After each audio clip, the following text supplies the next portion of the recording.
Hello ചേട്ടാ, എനിക്കൊരു 15 Pro എടുത്തു തരൂ. ഈ 14 Proയ്ക്ക് തീരെ ക്ലാരിറ്റി ഇല്ല. എനിക്ക് വീഡിയോ ഒന്നും എടുക്കാനേ പറ്റുന്നില്ല.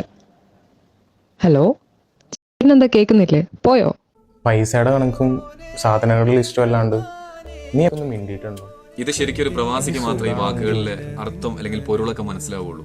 സുഖവിവരങ്ങളൊന്നും നിങ്ങൾ ചോദിച്ചറിഞ്ഞിട്ടില്ലെങ്കിലും ഇനി ഞാൻ പറയാൻ പോകുന്ന കാര്യമൊന്നും ലൈഫിൽ പ്രാവർത്തികമാക്കാൻ നോക്കണം.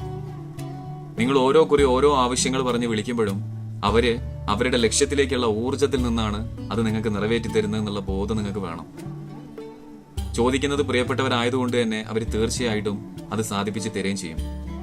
പ്രവാസിയായ ഭർത്താവിന്റെ വരുമാനത്തിനനുസരിച്ച് ഭാര്യ ചെലവഴിക്കാൻ പഠിക്കുന്നത് എന്നാണോ അത്രയും പെട്ടെന്ന് അവര് അവരുടെ ലക്ഷ്യത്തെ തൊടുകയും ചെയ്യും. നിങ്ങളുമായിട്ട് ഒരുമിച്ചൊരു ജീവിതം നാട്ടിലുണ്ടാവുകയും ചെയ്യും. അല്ലാത്ത പക്ഷം അയാൾ എന്നും പ്രവാസിയായിരിക്കും. അപ്പൊ ചോദിക്കുന്ന നിങ്ങളാണ് അവരെക്കാൾ കൂടുതൽ ശ്രദ്ധിക്കേണ്ടത്.